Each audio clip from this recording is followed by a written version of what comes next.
Good morning, ladies and gentlemen, excellencies. You are kindly welcome to the conference Comprehensive Approach and Advancement of Media Literacy in Georgia, Latvia, Moldova and Ukraine. My name is Gunta Sloga. I'm Executive Director for the Baltic Centre for Media Excellence. Before we start the conference, as usually with online events, some technical remarks. The conference is recorded and will be publicly available. We are providing translation in English, Russian and Latvian. Please, if you use Zoom, find the interpretation button and choose the language channel you prefer. And if you have any questions or comments, please write them on chat. Also, if you have some ideas, please do not hesitate and share them with us. I also have to say thanks to our supporters and partners in this event and also research we done, Foreign Commonwealth and Development Office, the Ministry of Foreign Affairs of Latvia, and the Black Sea Trust.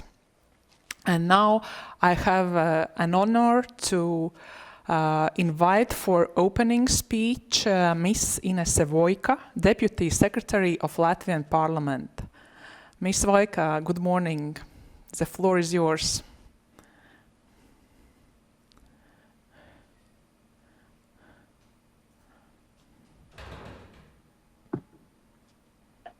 Labrīt. Good morning.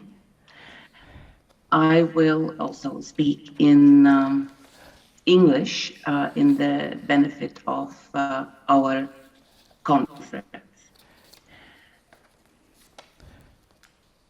I am very honored to have been invited to open this conference, and very happy this happens on the year when Latvia and many other our participant countries celebrate 30 years of regaining and gaining independence. And we are discussing our democracies to be stable and prosperous during these years. Last week, Latvia hosted NATO meeting of the NATO Ministers of Foreign Affairs, discussing issues NATO is facing today on the threats on different level. So it is my pleasure today to see that we are discussing the very important aspects of resilience of our democracy at this conference. Because democracy through these past decades is no longer only the formality of electing our institutions and letting them work. Democracy is as strong as the weakest chains in all of our society. The Constitution of the Republic of Latvia states that the power belongs to people. And many citizens in Latvia very often don't believe this statement. They seem powerless and don't see that they can influence what is happening in their countries and how they can make the country better. But with the past 2 years of COVID crisis, more and more citizens have seen that their each single actions, their own responsibility is really and directly influencing how societies are able to function during those crises. So the understanding your responsibility at this age of information and take the media literacy to at the heart is an important state for each citizen. So I am happy and honored to have a chance to open event of this truly cross-regional, European, and I would even say global significance. since the challenges to be discussed and looked for solutions are common in our countries across Europe and across the world. And I'm proud to report that Latvia initiated and actually collaborated with other countries to adopt United Nations General Assembly resolution on media literacy in March this year. And this was the first UN resolution calling for action on the UN level to address the challenges existing in the information space. And this was followed by the first actions. Recently, in October this year, the Information Literacy Week took place, and I'm glad that organizers of this conference and several others present today were participating in this event. And more it is to done to advance media literacy at all levels. This work is just starting, and I would like to pledge Latvia's readiness to continue to work on this issue and partner with other countries. And what would it take to strengthen democracies? I do hope that you will have insight into this during this conference, and look also in the challenges of how to balance media freedom and freedom of speech, which is so inherently part of strong democracy and democratic societies, that it is much more difficult to fight disinformation and work towards media literacy than if you could just order all the bad news out, all the good news in, and listen to only the information we would like to have. Therefore, I'm happy to see many parliamentarians and other participants of the conference who can discuss the multi-stakeholder approach, so much the UN term. How can governments, NGOs, civil society can participate, how funds can be channeled into this work, what kind of best approaches we can use, and what needs to be done, and what actions we will take soon, because our security stability cannot wait. It is a long way and long work we are engaging here, but first steps need to be taken quite soon and rapidly. And I do hope that we will have the energy and quality of proposals that this conference also can contribute to the rest of the world with the input on this important topic for our democracies. Thank you, and good luck with the work. Thank you, Mrs. Voika, for a very strong pledge to work on media and information literacy in different levels. And as Mrs. Voika already mentioned, this is really one of the big challenges democracies are facing today.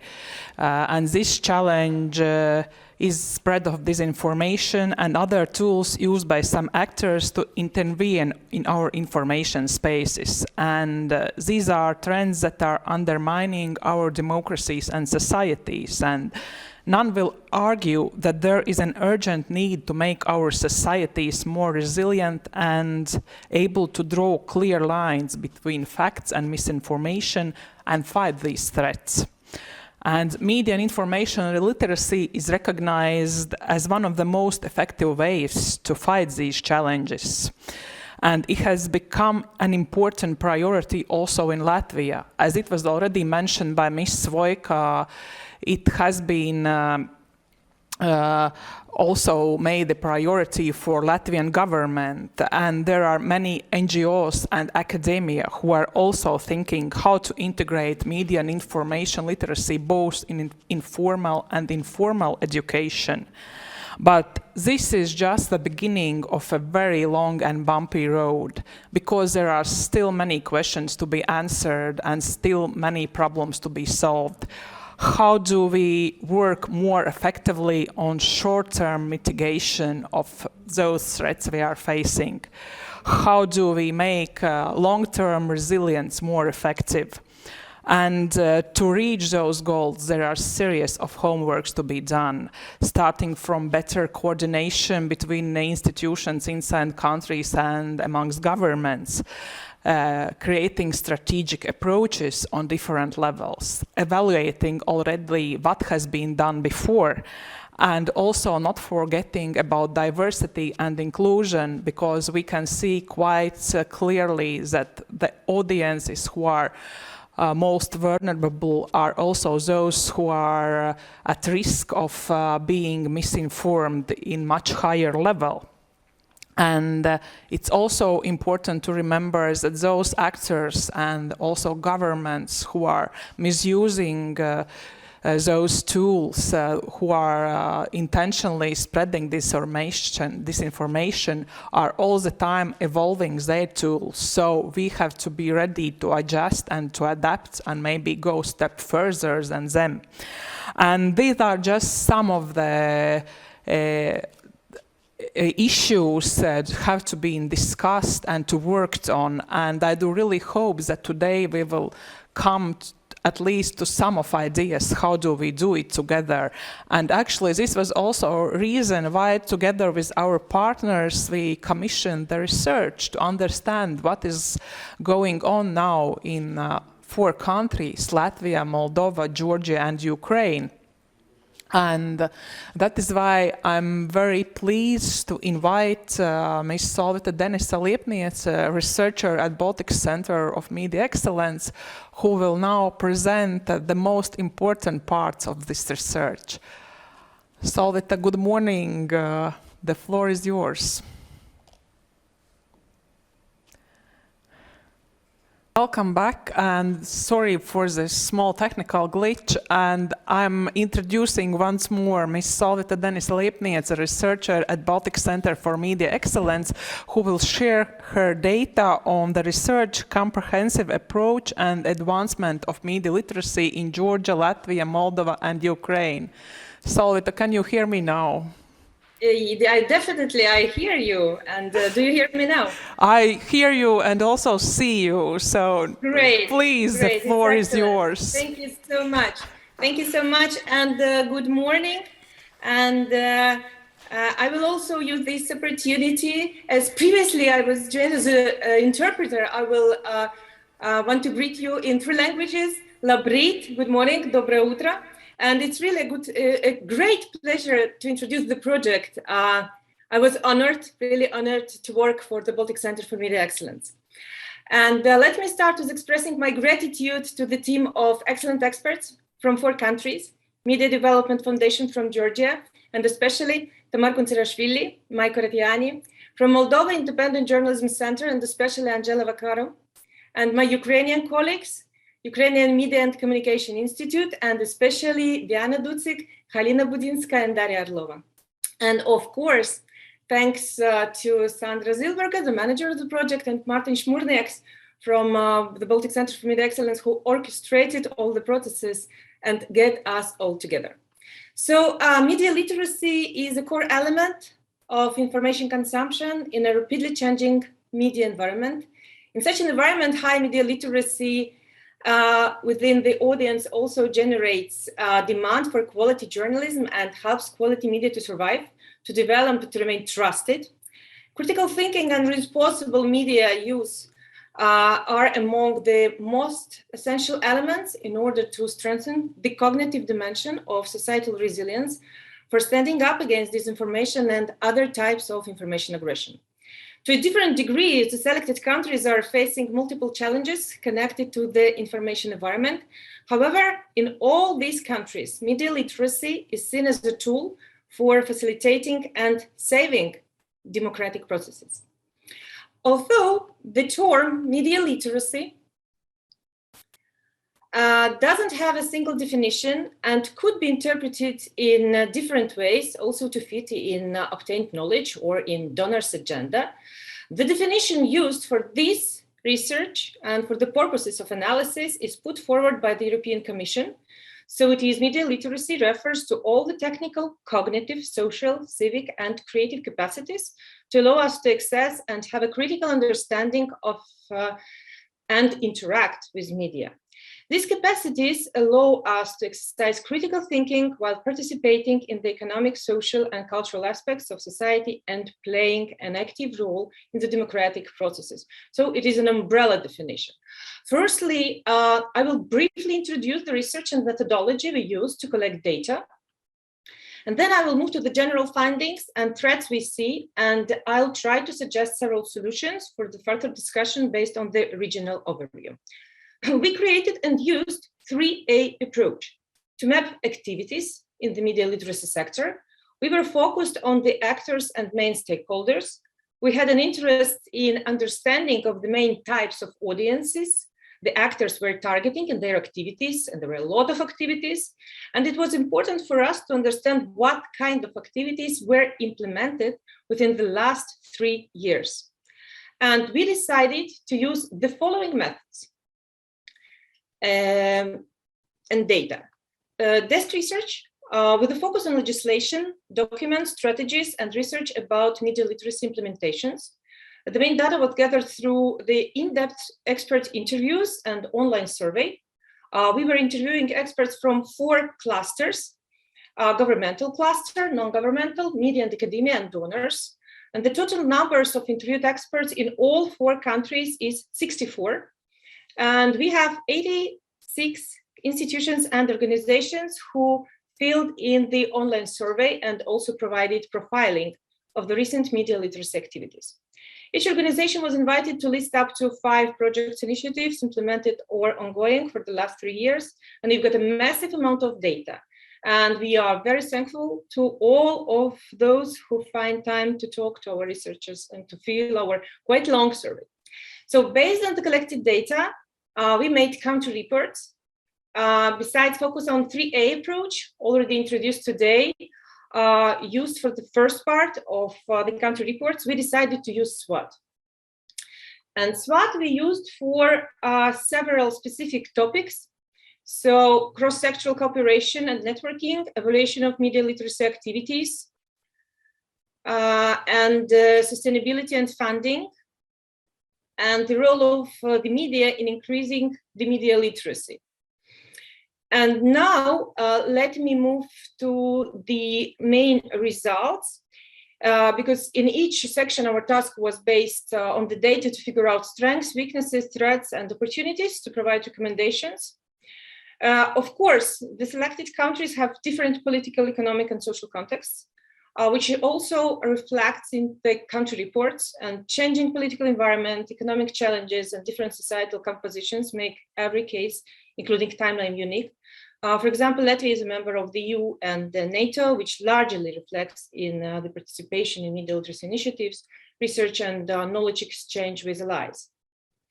The EU and NATO are also active supporters of initiatives aimed at strengthening societal resilience and media freedom in Ukraine, Moldova, and Georgia. The research helps us to identify main facilitators which were affecting media literacy developments within the last 3 years. The main changes are connected to hostile activities of foreign countries, namely Russia. COVID-19 increased polarization and influence of the COVID-19 on the media environment. And both challenges are connected to massive disinformation, polarization of societies, and increasing societal distrust in government, institutions, and also the media. The first challenge has led to securitization of media literacy. The second is also linked to the previously mentioned disinformation, but it is reinforced by collapsing media models, business models of independent media, and seeking support also through getting into media literacy calls and activities. So every selected country is going through a process of securitization of the media literacy as a part of national security and defense. These changes were made in response to military and information aggression from Russia. However, each faces the threat in a different scale. In all countries, there is a need for a holistic strategic approach to media literacy. At the same time, this approach has developed at very different rates in each country. Nevertheless, in each country, there are attempts or plans to create systemic policy with action plans And the main obstacles, however, can be summed up in the following way. So it is the lack of a holistic vision and evidence-based approach, missing joining understanding and definition of the role of media literacy in society. Awareness is high, but still there are gaps.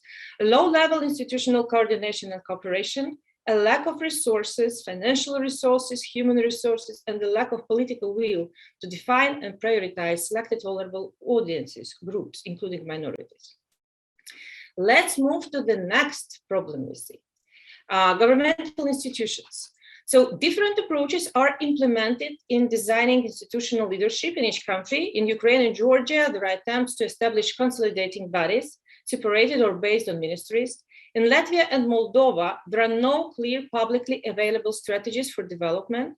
Among the most common institutional implementers in all countries are ministries responsible for education, culture, and digital technologies and transformation. In each country, there are attempts at different stages of implementation to create governmental agencies and/or platforms to combine media literacy initiatives and activities. At the same time, strong connection to the government raises concerns with the NGO community, especially in countries with high levels of corruption. There is a clear need for more trust based on transparency between state and non-state actors.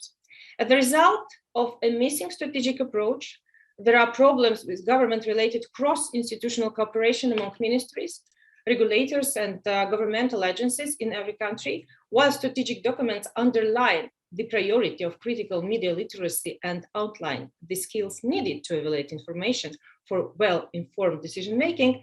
The dominant approach is still in some countries on the side of digital literacies only, and especially, and not on critical thinking. So what do we have for non-governmental and institutional organizations? So I would say that the non-governmental and international organizations are setting the agenda.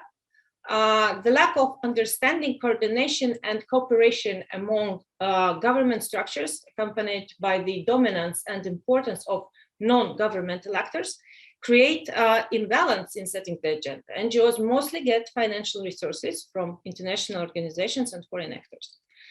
Donors and supporters, through requesting specific projects, developing calls and competing initiatives, are transforming the media literacy environment at the AAA level by selecting actors, defining audiences, and also endorsing activities.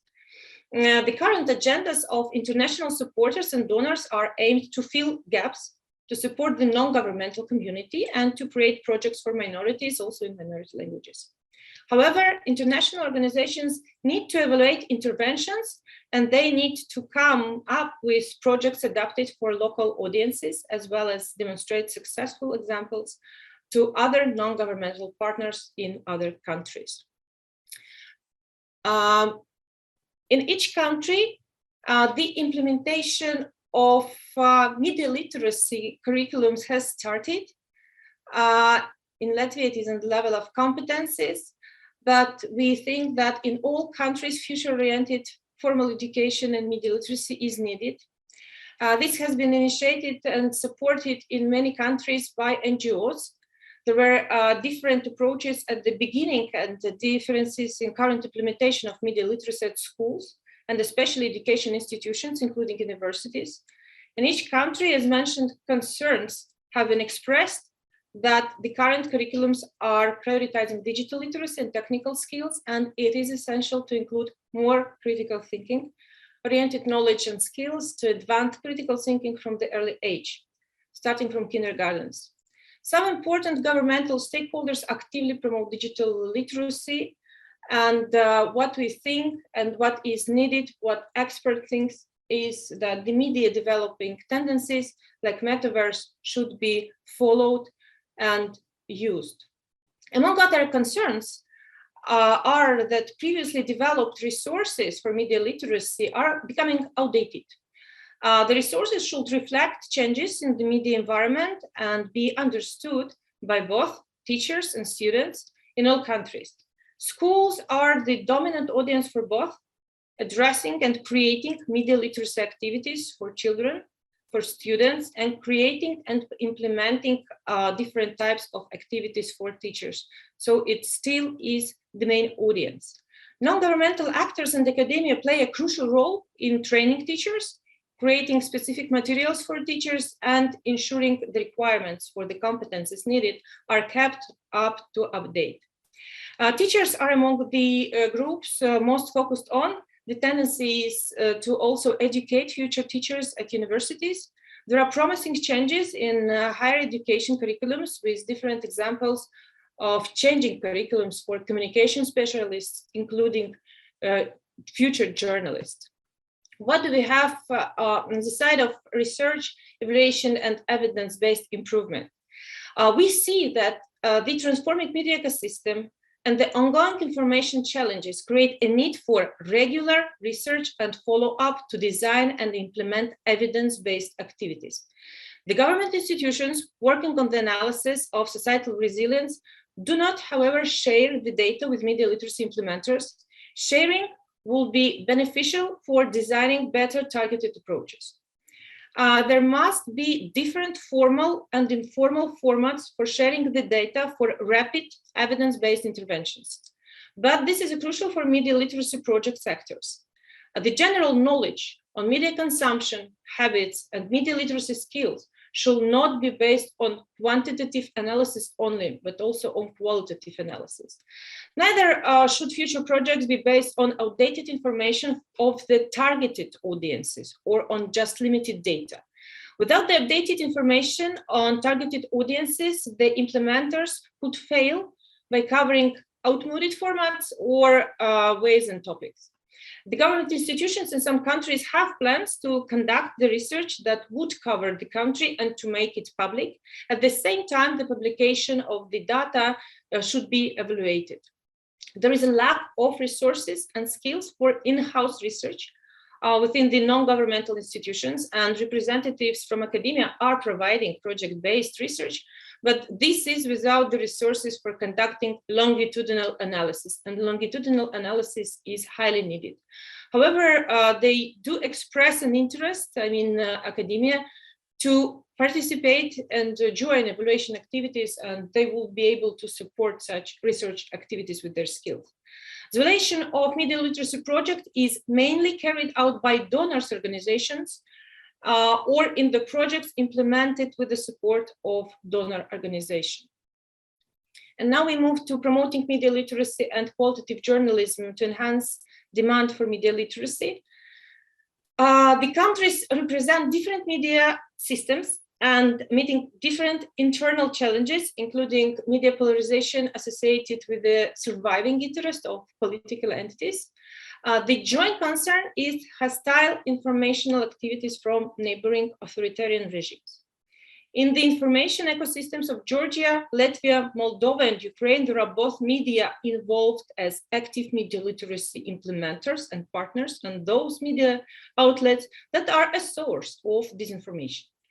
Promotion of quality journalism is essential to protect the information environment. The unused potential of public broadcasting to enlarge media literacy activities is mentioned in all 4 countries.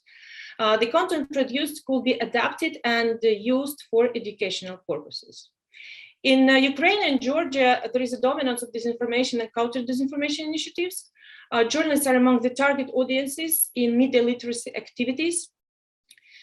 The same is in Moldova and in Latvia. There is a need to encourage the journalistic community by providing skills and tools to help them in various ways. For example, helping them in finding disinformation and finding an appropriate way to counter it, without exercising toxic fact-checking and provoking amplification of disinformation. Allocating financial resources in this area, the area of qualitative journalism, is important also for private media, which could be both state-connected and international organizations, donors related. The media literacy initiative in the media must be of good quality and constantly updated and assessed. Having partnership with poor quality media could increase skepticism within the audience and also within the actors. Thus, the trivialization and oversimplification of media literacy content in the media should be avoided. Now I'll move to threats and vulnerabilities we see. Although every country has its own specific information environment, and common threats and vulnerabilities could be identified as well. What we see, for example, for cross-sectoral cooperation and networking, there still is a lack of understanding of media literacy concepts and consequently a lack of advancement in the needed competencies. So there is a lack of a role of media literacy outlined in national, however, there is media literacy is outlined in national defense strategies by the authorities. We do not see a lot of programs targeted these specific concepts needed. The lack of unity and coherence among different governmental institutions and agencies, the absence of leading institutions responsible for media literacy policy, all further complicates the situation and adds unpredictability. There is no systemic policy on media cooperation with regards to promoting media literacy. Frequent organizational, personnel, or managerial changes may affect the project cooperation or even the responsibility of a government institution in general. Decision-making systems in the field of education remain extensively bureaucratic, thus making the process of media literacy implementation less flexible.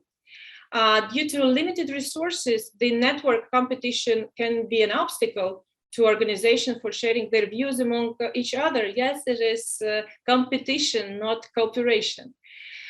In the case of government funding, risks can also be linked to the increased interference by state actors in the content of media literacy projects.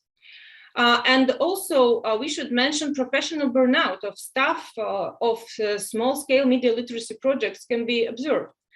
This happens, for instance, when faced with the challenges of the low efficiency of the efforts and slow changes in their audiences. And also insufficient representation of media literacy efforts across the regions can also be regarded as a threat. So some threats from sustainability and funding. Yes, there is a lack of understanding of the importance of media literacy among business companies and other actors with financial resources. There is a lack of financial stability in the countries and in donor countries as well. The COVID-19 pandemic has also led to the risks of a negative impact on financial stability of countries. And it also is reflected in our in-depth expert interviews. Governments are financially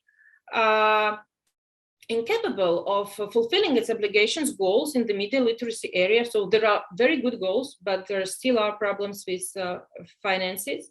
Media literacy is not valued and supported enough at the municipal local level, and it also could be used. Donors tend to limit funding to small grants, and we expect also some changes within donors, so that there are a lot of risks expressed by the experts.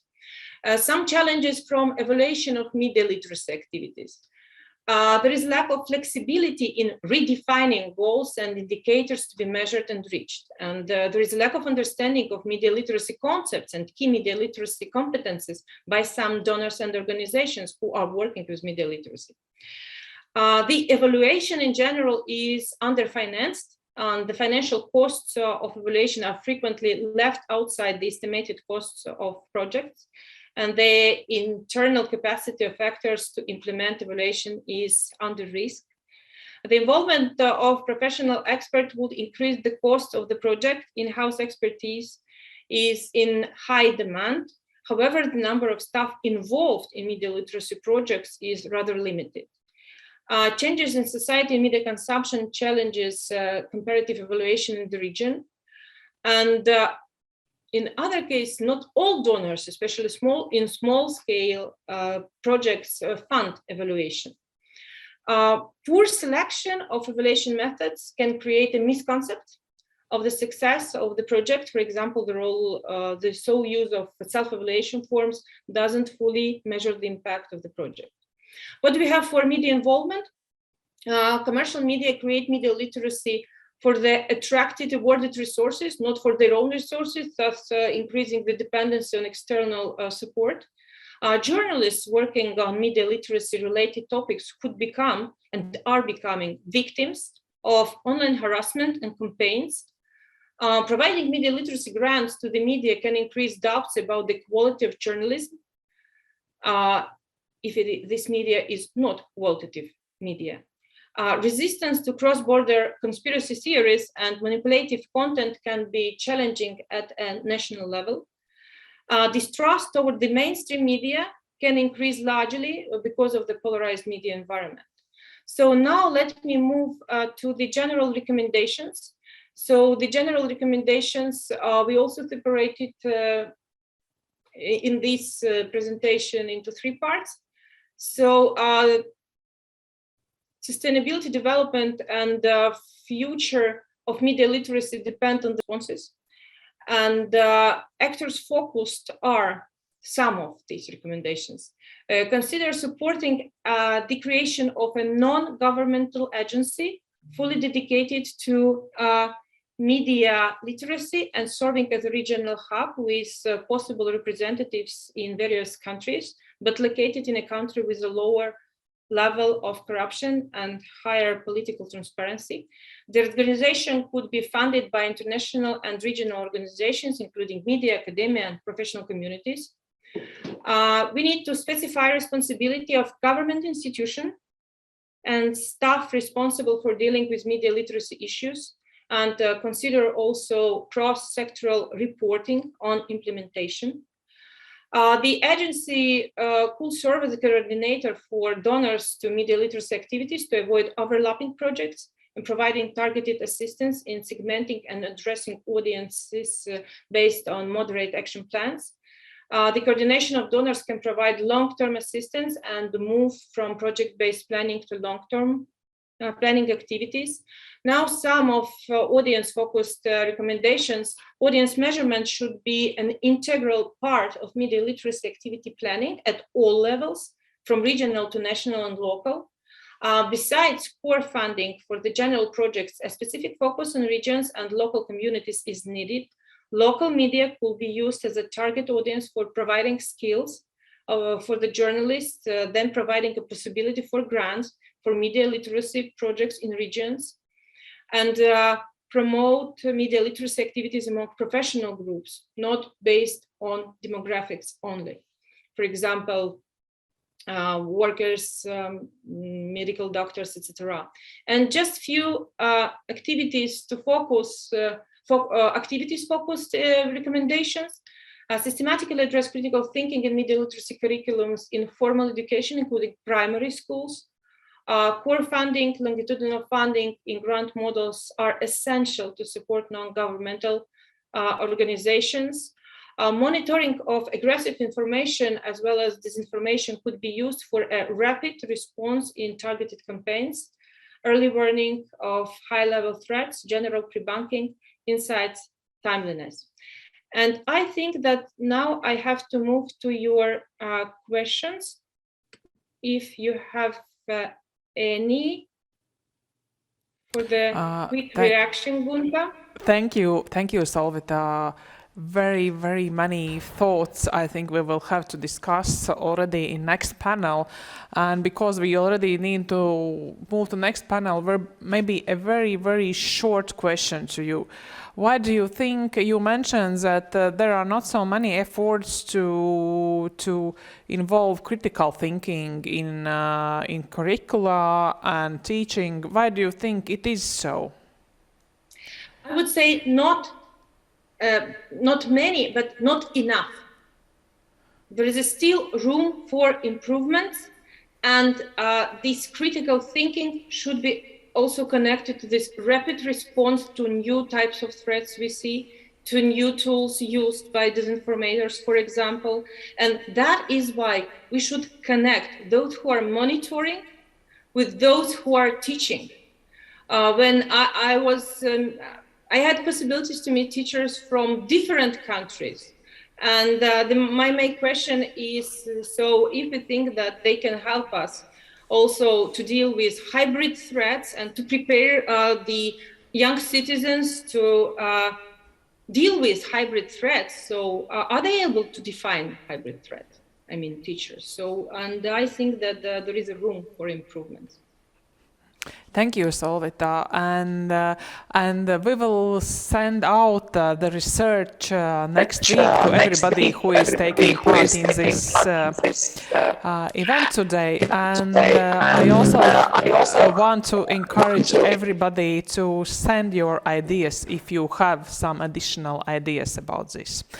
And now I would like to invite our next panelists, and I do really hope that we will have some questions to answers raised by Solvita, because our panel, Improving Policy Framework and Strategic Partnerships on the National Level, will consist of a series of parliamentarians, and I'm happy that we have Arvils Ašarādens, Chair of Education, Culture and Science Committee from Latvian Parliament today.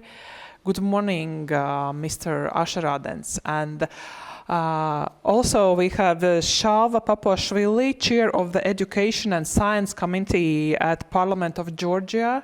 Good morning, Mr. Papuašvili.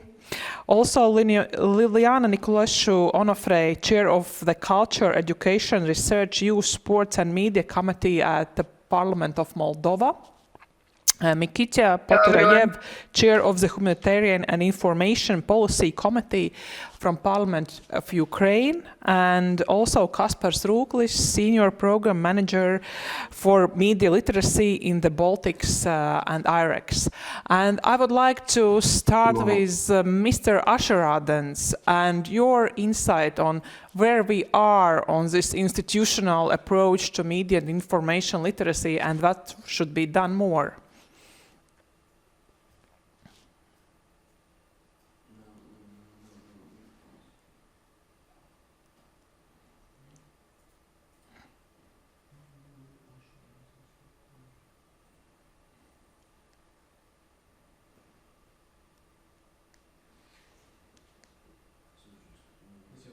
Okay, I would say this is a media literacy and media policy is one of the fundamental issues of our century, and it's I would put them in the same level as globalization, climate change, and digitalization. That's completely challenging the national states and ask policymakers to find efficient solutions, have to tackle those issues. And if we look on media environment now, digitalization is key enabler here. And what we see on research in Latvia media environment regarding media literacy, which is done on 2020, that's saying that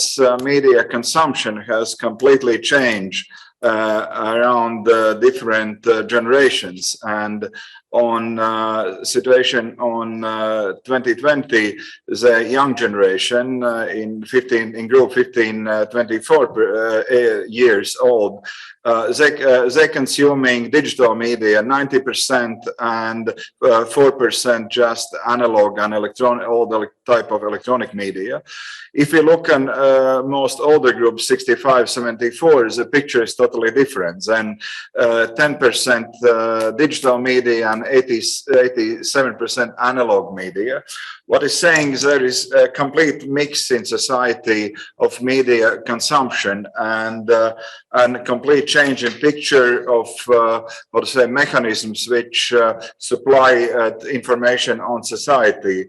And what is a new paradigm? There is a leave of old analog media world and rise of digital media. And what is bring for societies? Those digital media are mostly globally organized. They are big algorithm systems with unknown business model and with unknown way how they are created and how they influence societal works. And that's enormous research should be done and understands that.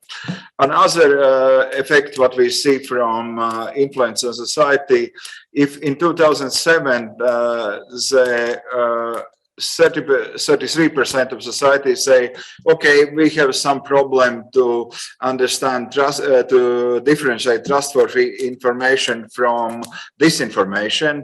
Then 3 years later, close to 50% say, well, we see this is a problem, and their increased demand for clear support for society, how society could guide it through, and that's put on table media literacy issue. And of course, I fully agree with distinguished keynote speaker, Ms. Liepniece, which says that's really the ask for holistic approach from national governments. And I would say there is one, of course, fundamental issue is there is all members of society, regardless of their age, gender, ethnicity, should have equal opportunity to make their voices heard in the public conversation. That is very, very important, and states should understand that. And then, of course, that says for states should examine their political and legal framework, and then states should really discuss the ways have to media companies must strengthen their systems and maintaining self-regulation and ethics and safeguard professional journalism. And of course, the issue regarding platforms, which is very complex. There are international platforms and local, and there is clear need for policymakers to increase transparency, trust, and accountability, which is really lacking on nowadays. And finally, it's demand and engagement, active engagement of civil society organizations, and whatever it could be, and of course the developing their roles in defending freedom of expression and tackling the rules. And of course this define the active state organization participation in this process. Regarding Latvia, Latvia on 2016 introduced media policy. For this media policy, the Ministry of Culture was nominated for responsible institution in this case, but same time they were defined a lot of core-responsible institutions: Ministry of Foreign Affairs, Ministry of Interior, Education, Ministry of Education, Science, etc., etc. And National Broadcasting Council has been appointed as responsible for realization of the policy. The policy has set up a 5 direction of action. Media, first one, media diversity. Second was media quality and responsibility. Third direction of action was set up media professional education, media professionals education. Fourth was media literacy, and fifth was media environment reliability. Regarding media literacy, the state has appointed 6 different directions of action, and number 1, of course, understanding of media literacy in society, improve society knowledge and media literacy, then increase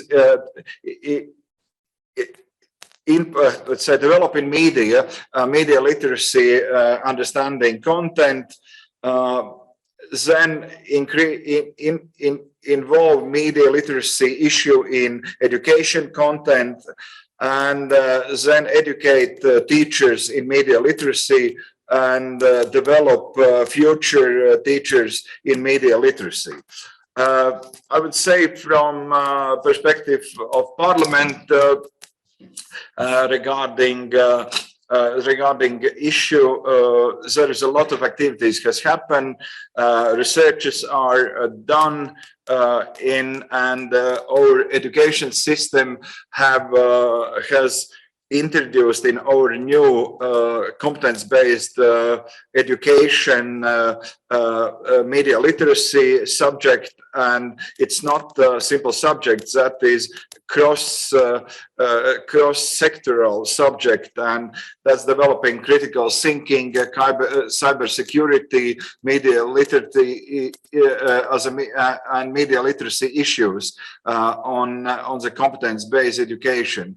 Of course, there are and they are used in different classes, like third class to formulate pupils understand to develop understanding of open to research-based understanding-based questions on. Okay, that's used on different level of classes, starting from 3rd to 9th degree or secondary school pupils. What is our main challenges here in Latvia? I would say is the approach to a subject is very fragmented, and despite this Ministry of Education Ministry of Culture is giving central role in it, is still they're still lacking coordination in the issue, and recent events, for example, with the COVID and what's really testing society capacity of resisting, that's saying we really put more attention to this issue in society, and I think it could be very wise to follow the Finnish practice of tackling media literacy issue. And there are Finland have an approach for two systems, for conventional education system and for adult or lifelong learning educational system. And there are developed a special centrum which is following the societal increase of societal knowledge of understanding of critical thinking, cyber security and media literacy, and developing particular teaching materials for different level of teachers in conventional education or basic school system, high schools, vocational education system, and what is the most important, they bringing those tools to lifelong learning educational institutions, which allow the whole society equip with the knowledge and necessary skills of media literacy, and that of course goes in complex with the digital competence. That's very important to understand. This is a very important part of it, and both of them gives fantastic results. If we look on Nordic society, then for example, vaccination issue was solved on simply different ways. There were no need to force society or to make a mandatory vaccinations. They were just developed a pure understanding around society that is needed process, and on very early stage those countries reach a level of 75% of vaccination, and there were very little doubt about necessity of this process. At least in Baltics, that is still a big debate, and of course that putting government in necessity put it on a mandatory way, which is we are not happy about it, but we did, and of course this is a huge test for democracy, and this is a clear sign we have to address this topic in order to develop resistance of our societies. those my short remarks regarding this issue. Thank you. Thank you, Mr. Ašarādens. Not short at all, and I think there were many questions raised, and actually also serious initiatives to make. But what we also made out from Solvita's presentation is this lack of coordination and cooperation. How do you think in Latvia, who could be the one who is really coordinating all those initiatives you mentioned, for example, how to make it as this strategic approach?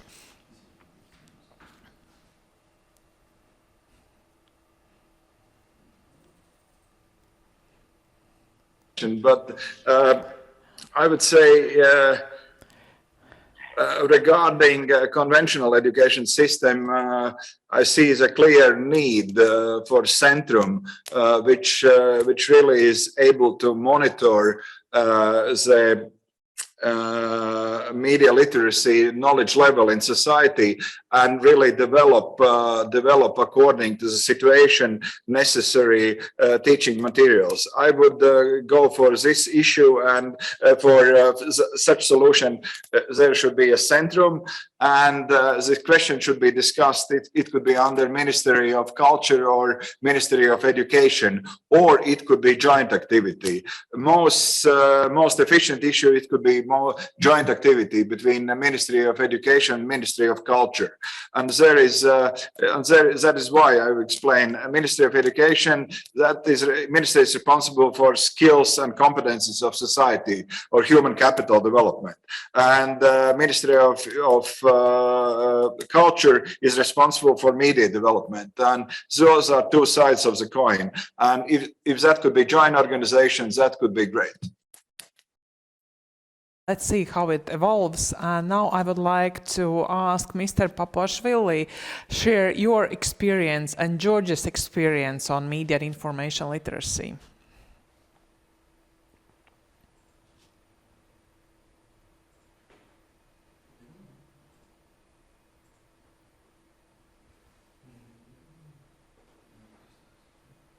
Sometimes we could meet also in person, my colleagues in Latvia, in Ukraine, in Moldova. As for this topic, I think it's important issue, and we have maybe to think about the aim for the media literacy. And I think the aim is to have informed citizen, and the end to have informed voters. Because the citizens have to make some decisions, and they have to make the decisions, be it on elections or in other kind of decisions, when they are well informed and informed in good faith. So, but I think it's also an observation, not only in transitional democracies, but in democracies which have a long-standing history, that actually the people are making decisions, and in this regard, the citizens, not really based on facts, but maybe based on perceptions and based on stories. And this is what the modern media landscape also created through social media and other communication, means that there are a lot of information, and I don't know, it's maybe because of the media literacy and lack of the knowledge to select and to select and also to analyze the information. But I think I would be not wrong if I will say that the decisions are made based on perceptions, on stories, and then we have another problem.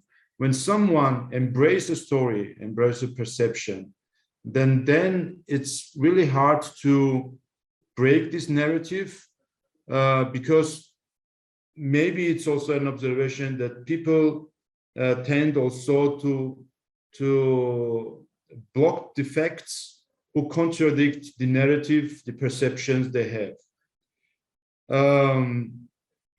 And also in this media landscape we have now with many TV, social media, newspaper, whatever, and especially with the internet, because it is now emerging to be one of the main source of information. It gives also the possibility to a person to select the information he or she wants to consume. And in this case, I would say that the observation is that the people tend to select this information, which confirms the world as it is in their imagination. So the story, the perception, etc. So I would say that the aim is, of course, to have an informed citizen, and the challenges that in the modern world, with the modern media we have, especially with the internet and social media, it's the people tend to create their story, the perception, the bubble of information, and then stay in this bubble, and also select the sources of information to stay in this bubble and to confirm the story they have. So I would say it's a long-term problem at the end for the democracy, firstly, and for the security of the state. Because, of course, when we say that the media is also an instrument, also the instrument in the security situation, let's say Georgia has or other countries have. Now speaking especially on Russia, of course, in this case, the country or the let's say the institution, country, whatever, who knows that these are the weaknesses of pluralism, that there are many medias, and you can use it to create stories, perceptions. Of course, they use it as a weapon, as an instrument. So at the end, this is also a threat for the security, because it could be used as so let's say the disinformation as an instrument could be used to disintegrate the society, to like put some and also the keynote speaker mentioned the distrust to the government institutions, to create polarization in the society. So I would say that disinformation, misinformation is at the end is a main instrument, which main instrument and main threat actually for security and for democracy. So now the issue, what can we do in this? And there are actually two dimensions. One of them is the media literacy of the user, and the keynote speaker presented very well on this, that's the literacy, so like consuming, understanding, selecting, analyzing of the information is important in the modern society. But still, I would say it's one, but not the only dimension. Another dimension, which also was mentioned by the keynote speaker, is the literacy on the side of the creators of the information. Qualitative journalism was mentioned. And just speaking about on examples in Georgia, my personal observation, but I would say it's not only my personal observation. We had in the last observation mission of the OSCE and ODIHR on the elections we had in October, local elections. They mentioned, they said, and I quote, that the media was acting as a political activist, or the media was a political activism.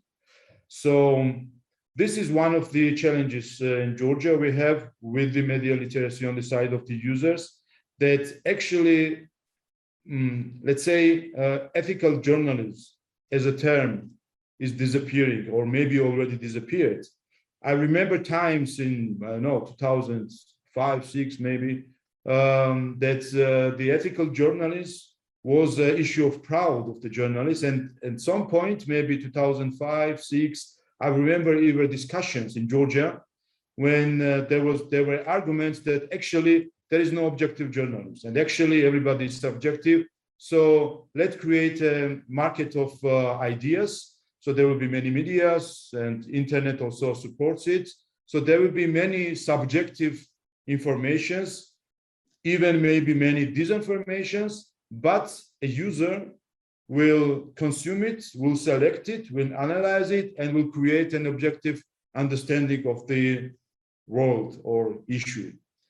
But it's at the end it appeared, and one of the reason of the study which was done is that actually at some point the users are not able to create to analyze this huge amount of information, so that at the end we have a same situation like with the free markets, and sometimes that market cannot regulate everything, and the user cannot really regulate everything. And it's not only the issue of switching from channel to channel, then getting all the information, and then having trying to have an objective understanding of the issue, but and it's my observation too, that at the end we got citizen who just creates his story, creates his perception, stays in his or her bubble of information, and just feeds this bubble with additional information which supports the perception and the vision it has. So I would say at the end that we should look on both dimensions of the media literacy, and I think the keynote presenter presented it very well. That on the one hand, we should, and it should start in the schools, to have a critical analysis of the information we get, and it's now, I think it's clear that the information is the biggest weapon of the 21st century. So we should see it as a weapon if it's used in a wrong direction or misused, let's say so. So media literacy on the side of the user, but at the same time the media literacy of the creators of the information. And here we have not only the journalists, so traditional media, but we have also, so every Facebook or Twitter user is more or less representing media and creating information. So ethical journalism and ethical distribution of information should be also on the agenda. And I think in synergy of these two efforts in these two dimensions could bring us at the end a balanced ocean of information when we have more or less, when at the end the user will have more or less the possibility to create a correct understanding of issues. So thank you very much. Thank you, Mr. Papoashvili. Actually, part of your speech goes together with a question also sent from the audience from Georgia, where Salome Georgadze is asking, is it okay that local political parties are related to almost each of TV channels? And then maybe if we could go back to broader, you mentioned, that this should be addressed. But still, if we go to concrete initiatives, how you are going to address those issues, both, as you told, you should have this overall approach to media information literacy, and also media information literacy to those who are creating or owning or transmitting information. So what should be done then to make information space in Georgia more ethical and more independent? Yeah, actually a good question, and I would in some extent agree on this statement. And this is actually the challenge I also observe in Georgia, that there's a mixture. So it's hard to distinguish between the journalism and propaganda. And of course, if a media is actually a part of the, or is supporting a party or part of a political party, maybe it's okay, it's all even okay, but the problem is that it's not disclosed. We have some media like Ms. Kinturashvili will know, like Girchi TV. It's even named after a party, and they are representative of a party, and they disclose it. And but we have other medias who, I mean, they are all facts that it's related to one or another party, but the issue is that it's not disclosed. And it's sold as an independent media outlet, but at the end, they just support the political agenda of the party.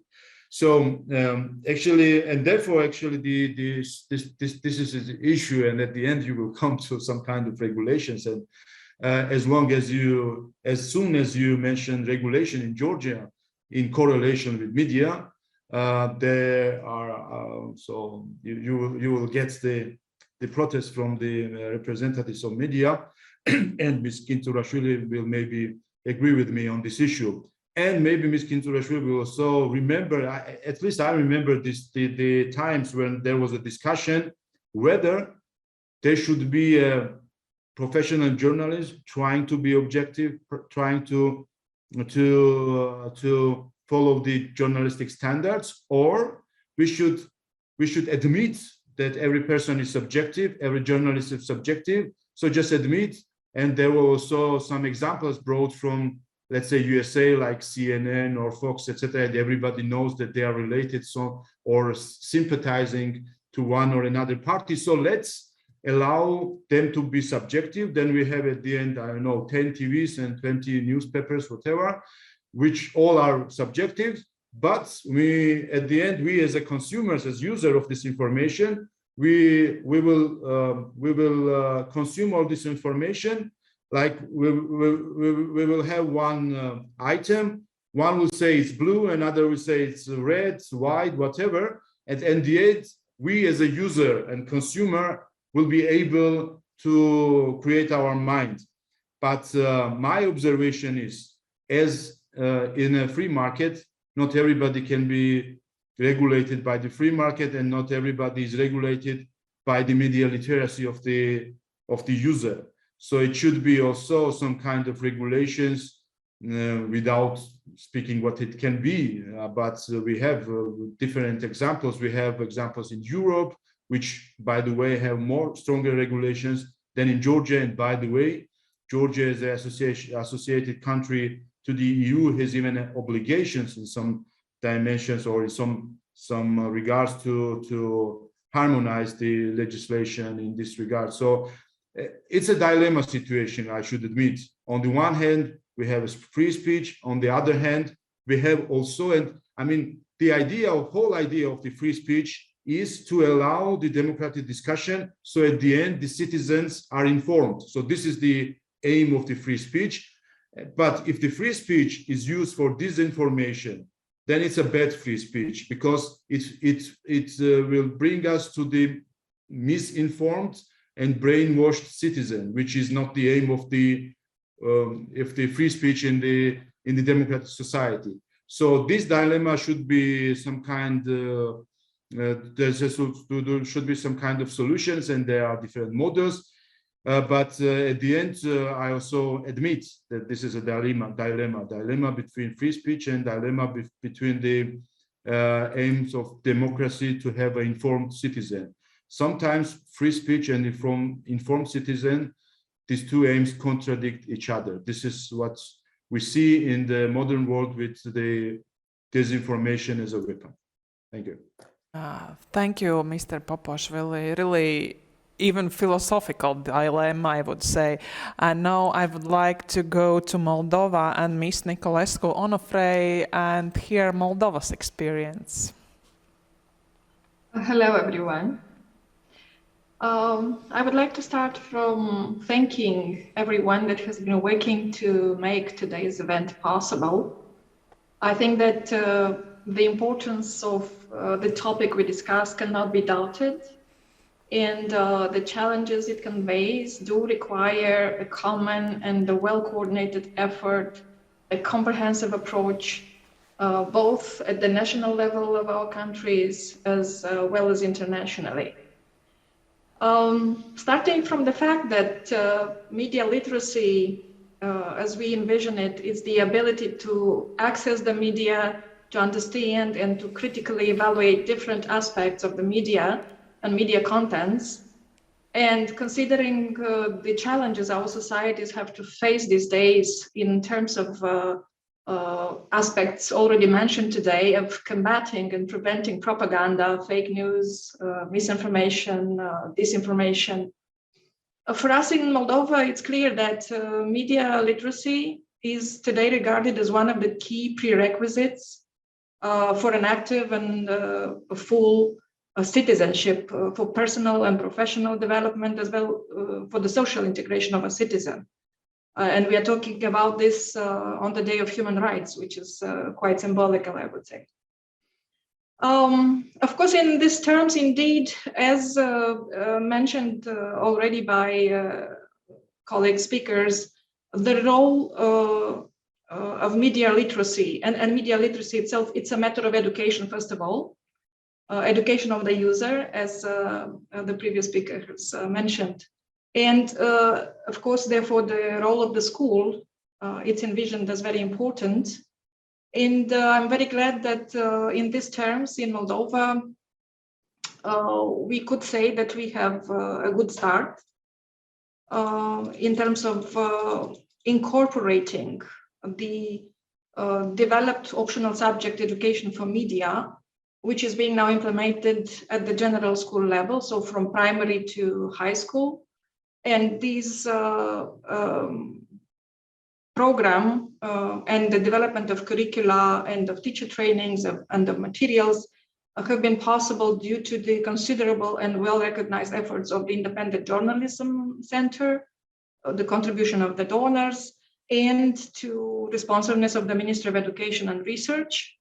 So we do have now this subject, and trained teachers working in a number of schools that is still to grow.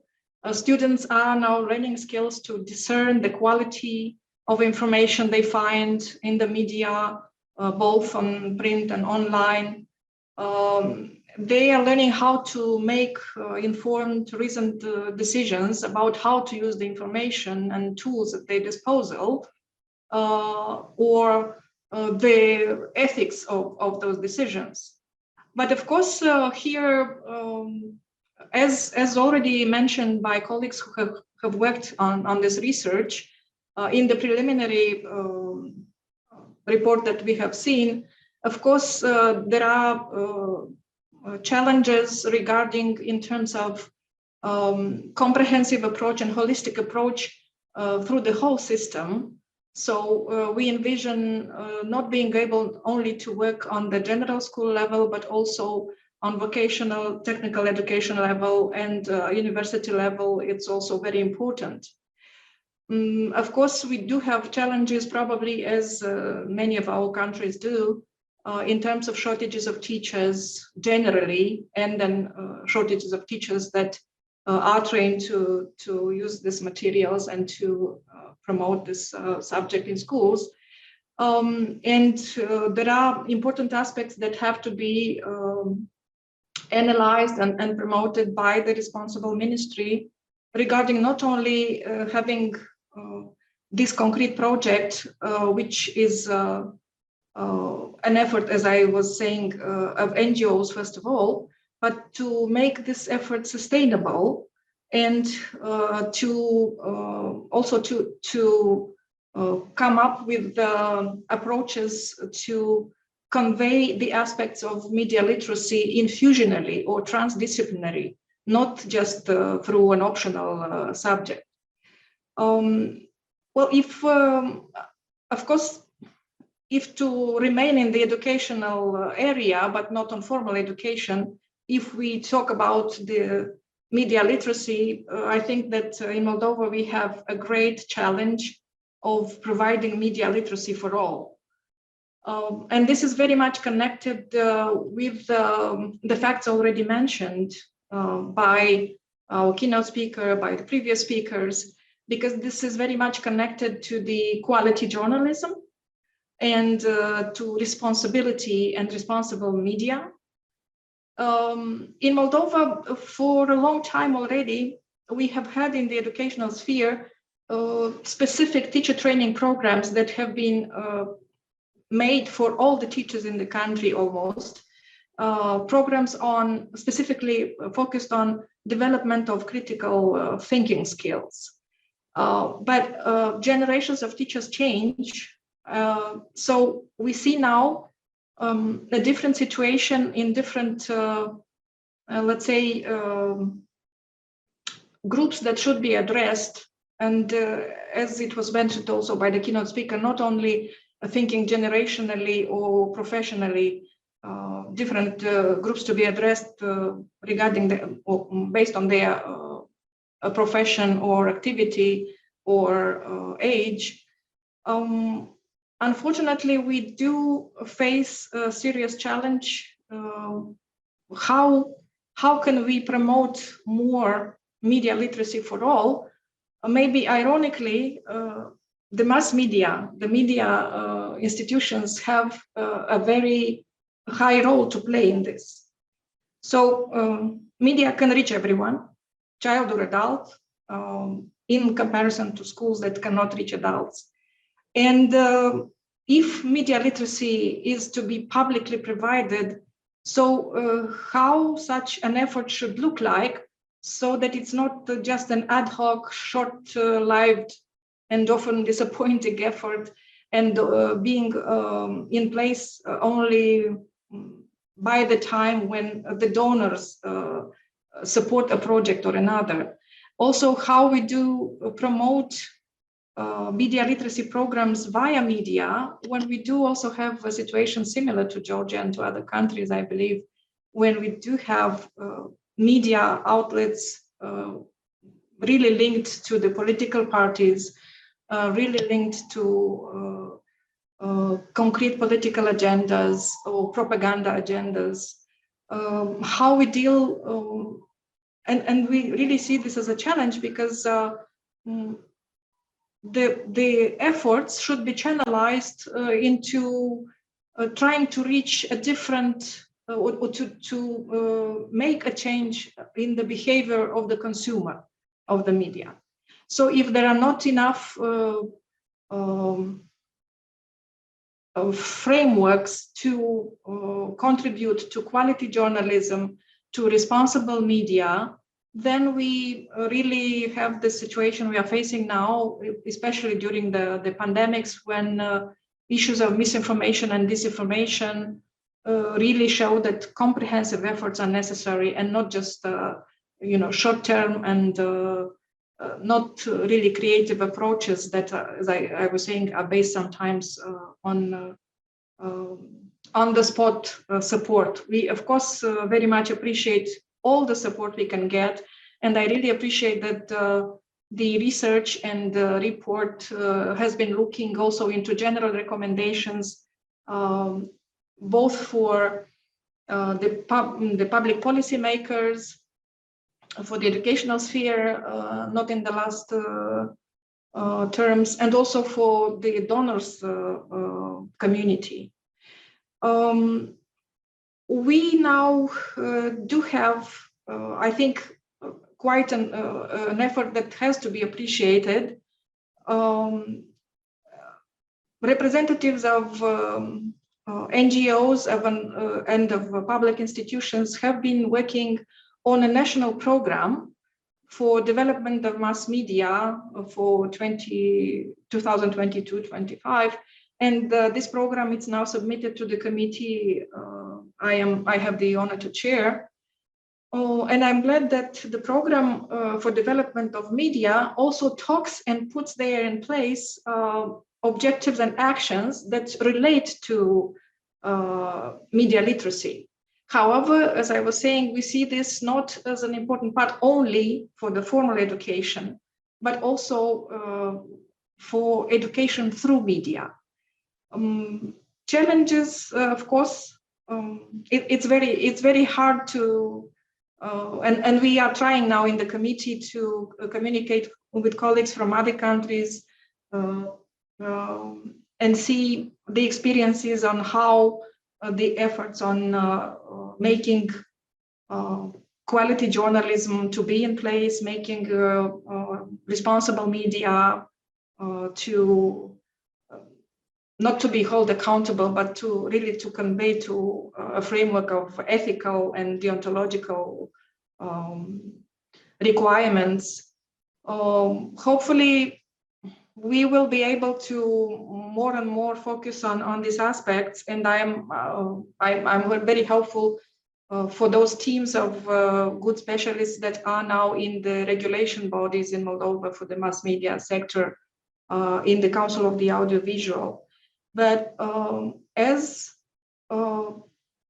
legislators, as public policy makers, I think we do have and will continue to have a challenge how to improve the legislative framework so that we do insist on the responsibility of media, but also not challenging or not diminishing the media freedom and the freedom of speech.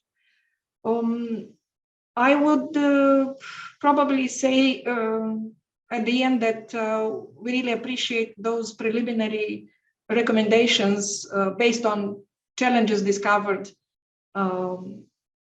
during this research, and hopefully we will be able to use the report, which I understand will be quite quickly available to us all.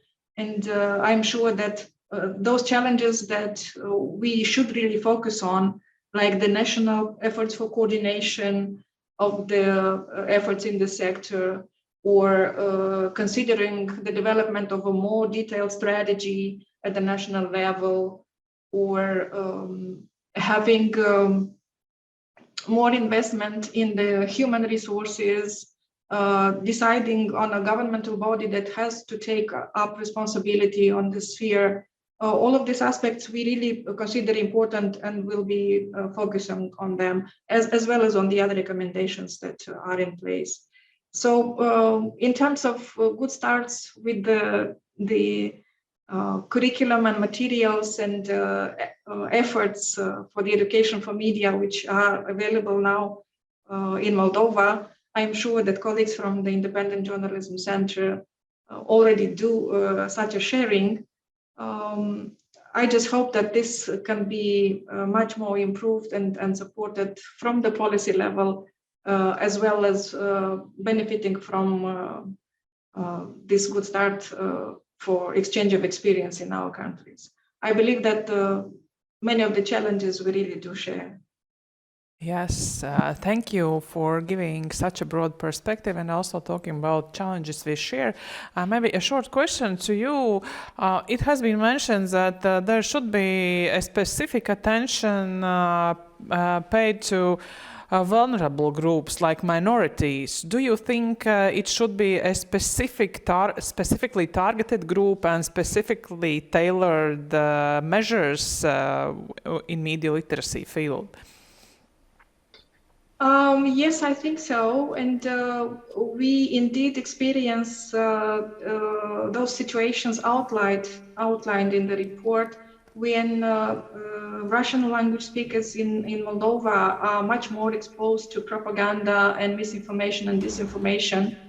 And on the national broadcasters' channels, unfortunately, we do not have qualitative information in minority languages or in Russian, which is widely spoken by minorities. Also, some of the minority schools, not so many minority schools in comparison to Romanian language schools, are joining the project for education media literacy. But here, indeed, we have to try to support the development and contribute to, as I was saying, to the policy frameworks and requirements, so that the quality of journalism provided, both in the state language in Romanian or in the language of minorities, the quality journalism does follow the deontology and the ethics standards. And also, we do have, I have to say, we do have a code of audiovisual services, or the code that regulates the mass media sector. And many of the provisions there really do focus on quality information provided to the user. However, how then it's respected, I think that here it should be an effort both of the regulation bodies, as I was mentioning, of the Council of Audiovisual, but also of from the side of self-regulating bodies initiated by the organizations of media themselves. And here we do have some strong NGOs and also self-regulating bodies. Thank you. And now we will go to Mr. Potorayev and the Ukrainian experience. Hello, all colleagues. Thank you for this fine event and extremely interesting discussion. I would start with the good news that we understand the existing problems in Ukraine, of course, and our ministries, two ministries, Ministry for Humanitarian and Informational Policy, together with the Ministry for Education and Science. I know that they are working together, creating programs of media literacy for schools, for higher educational institutions like universities, academies, and so on and so forth. Also, they has already launched educational programs for teachers and tutors, teachers in schools and tutors in universities. I'm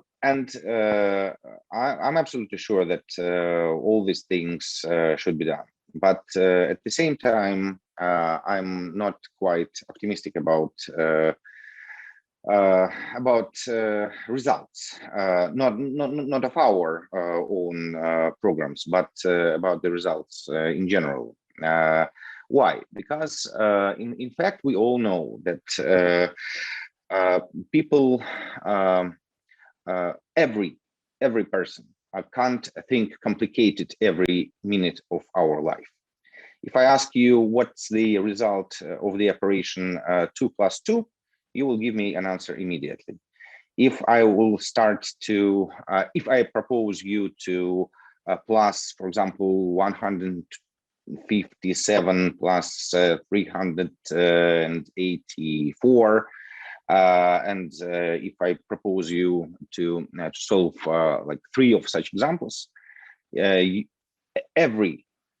person in this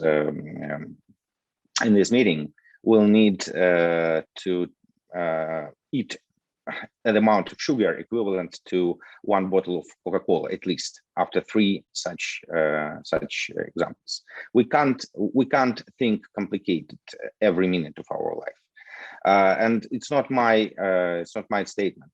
It's a statement of Nobel Prize Daniel Kahneman and Nobel Prize Richard Thaler. Well, I'm sure that we need really holistic and complicated programs for media literacy, which will start. I'm not sure, even from school, maybe even from kindergartens, and then through system of higher education. But I don't believe in complicated models of behavior. I believe in simple patterns of behavior, you know. We all know that that everyone has to wash hands before meal, and in pandemic conditions, we know that it's worth to wash hands even more times per day. So you know, I remember quite well how it worked in Soviet Union. When every Monday or every Tuesday, I don't remember absolutely, it was political information for all children in the class. And well, in the long run, in 10 years, all Soviet children knew that NATO is an aggressive bloc, USSR is a peace-loving country, the best country in the world, and so on. But no, not because of political informations, of course, but we all want our children know that it's worth to wash hands. We also would like all people know that to be vaccinated is good. It's a good habit to be vaccinated every year, not only against COVID, but also against flu and other serious diseases. And here we have a problem already with because washing hands, everybody understands. Yearly vaccination, unfortunately, not everybody understands. And if we say about well, like an example about strategic goals of media literacy, it means that we have to implement somehow. If you think at the same time that I have an answer, no, I don't have. We have to implement somehow very simple models of dealing with information. Very simple. Well, like for example, if you see something in Facebook, go and check on some internet site, check it with some online media or any other media that you trust. It's like washing hands. If you see something in social media, go and check. Because another side of the problem is well, the first side, let me maybe stress it again, is the lack of very simple but automatical patterns in people's behavior. The second part of the problem, on my opinion, is lack of trust. Well, it's a critical problem for such countries as Ukraine, for example. But I know that other European countries also face this problem. And it's not only the lack of trust between governments and people. It's also lack of trust between media and people, and between people, between person and person. And again, it's a question. If, for example, we implement the pattern that if you see something in social media, you have to go somewhere to check, we have to give an answer where a person will check. So what media does the person trust? Is it really trustful media? Another answer that I also maybe don't have clear answer. Another question that I probably don't have a clear answer. So I don't believe in here in this aspect. I don't believe in state regulation. I don't believe that any state can adopt any law that can fix all these problems. But what I strongly believe is media self-regulation and co-regulation. This is what I strongly believe. And we already have a big project of the law on media, where we can we put a lot of attention to self-regulation and co-regulation. And at the same time, I have problems with this law, because a reasonable part of Ukrainian media don't want any regulation at all, neither self-regulation nor co-regulation, no regulation at all. And it is understandable problem, of course. So finalizing, I wouldn't like to take a lot of your time, colleagues. But finalizing maybe my short speech, I'm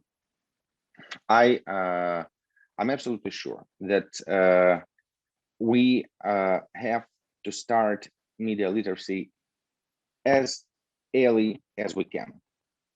So I believe in kindergartens. I'm absolutely frank with you.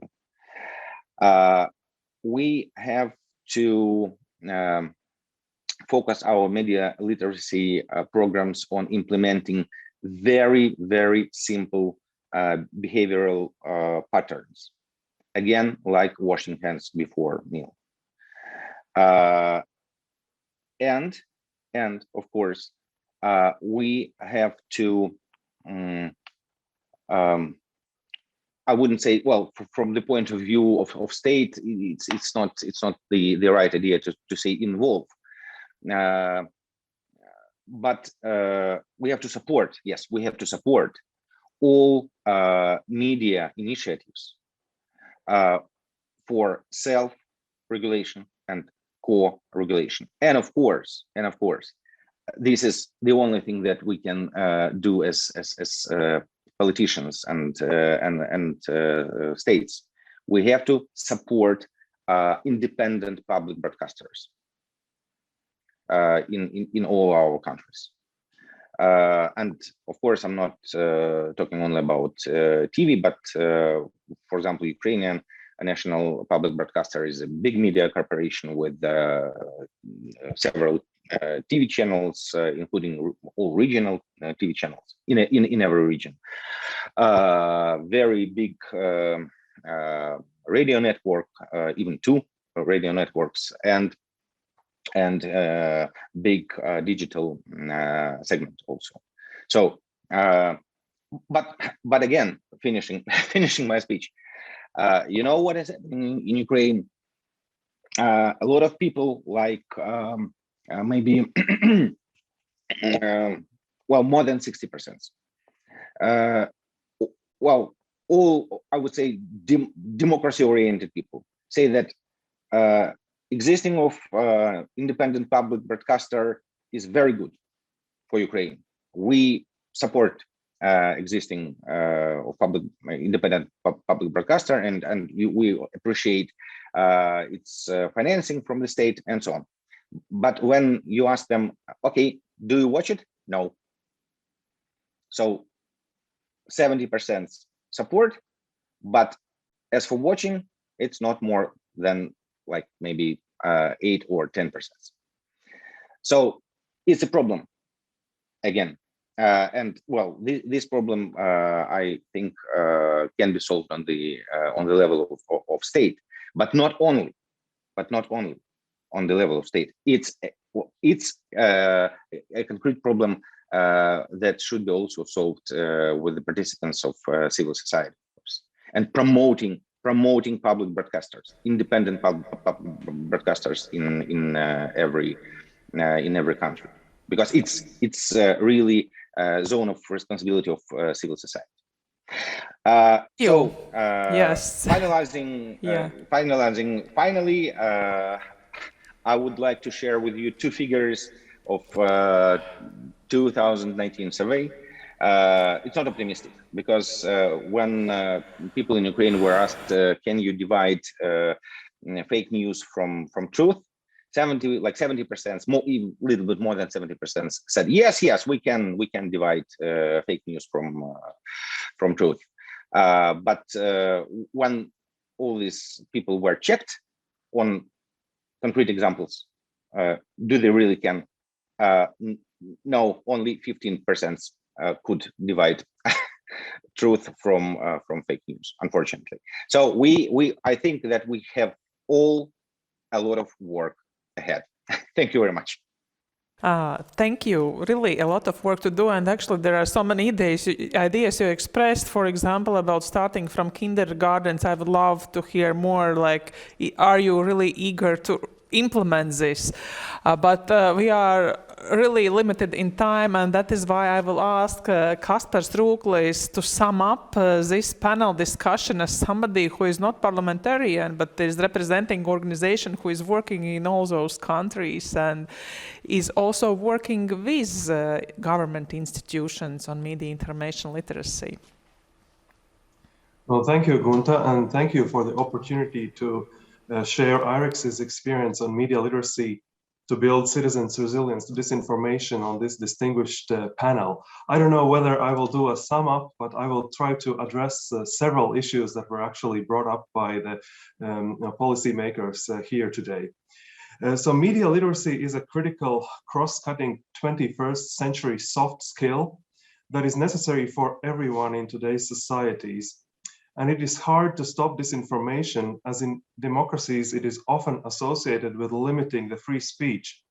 It is also not possible to control disinformation creators. But what we can do is to ensure that the audience that is receiving this disinformation is equipped with basic critical thinking, fact-checking, information verification, and also what is very important, emotional resilience skills when they engage with this information. And to be effective, the only way is to do it in a strategic, well thought out manner, as it was presented already by the keynote speaker. IREX's Learn to Discern is a human-centered defense against disinformation. We believe that it actually rests with the individuals to fight disinformation. And it empowers those who engage with information to navigate in a safe, responsible, healthy, empathy-driven, and also, of course, critical way. When IREX started work with media literacy in 2015 in Ukraine, actually, after the events there, it was quickly recognized that to be effective, we need to go beyond traditional media literacy and include a wider scope of knowledge, awareness, and skills. This is why Learn to Discern builds emotional regulation and cognitive reflection, critical and analytical thinking, empathy, and other cognitive habits that help overcome some addictive, highly manipulative features of today's information ecosystem before building the skills such as cross-checking information and verification techniques. So emotions and emotional resilience actually, in a way, is the beginning to work with media literacy. Our main objective is to change behavior. Just like the previous speaker said, it should be rather simple. And reaching this behavior change requires changes of mind and opinion, overcoming implicit biases, and rewiring some stubborn cognitive shortcuts that we all as humans have when we are engaging with information, as well as overcoming social incentives such as desire to belong and engage with others. I will briefly talk about what we do in the Baltics, as I represent media literacy in the Baltics program that operates in Estonia, Latvia, and Lithuania.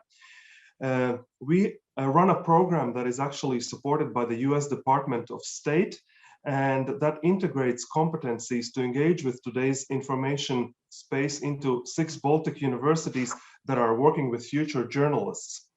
We are taking a targeted approach to address future media professionals. It was also already mentioned here today. And a recent example is media's and also the Baltic parliaments' fall for a prank where someone simply used makeup and impersonated someone else to deliver a politically sensitive message. That turned out not to be true, and unfortunately, media and also parliamentarians fell for this disinformation. So we do need to avoid these kinds of situations. That's why we believe it's very important to start with people who work with information professionally and ensure that they are safe against disinformation.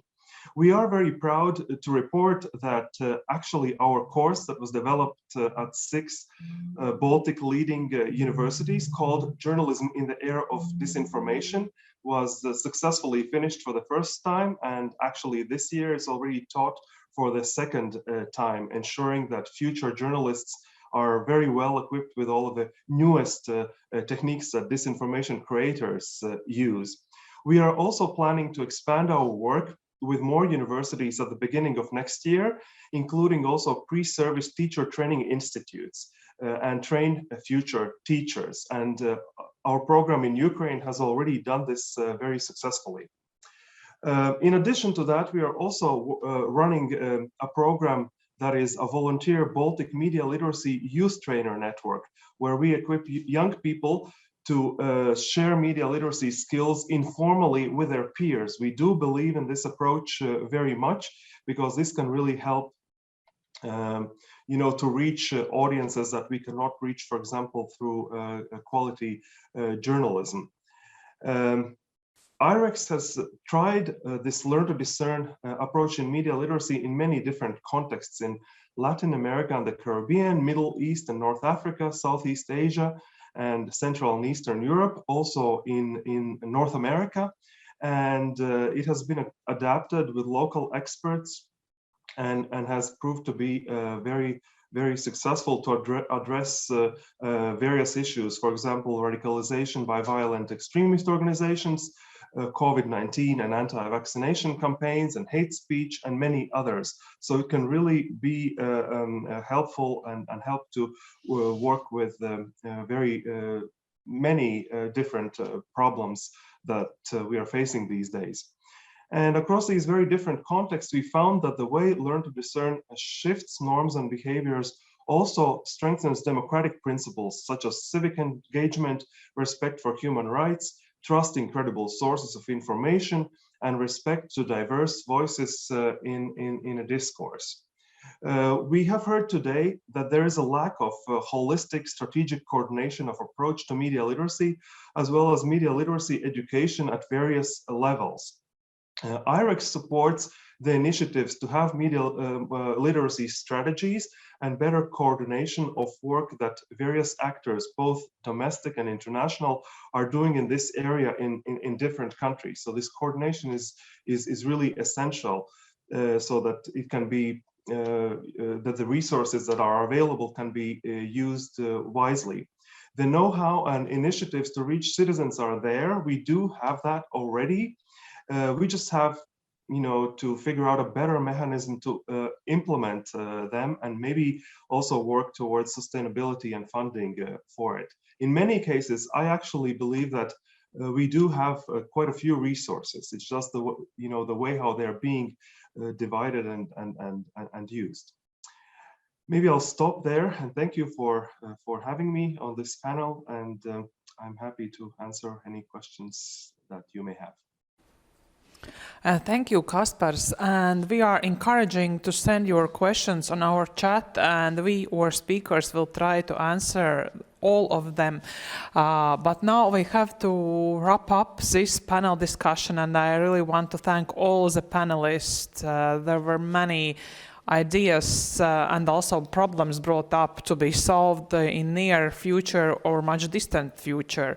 But now we are heading for a very short break for a couple of minutes, and then we will come back with the second panel discussion, where we'll be sharing data of the research and discussing it with our researchers. Stay with us.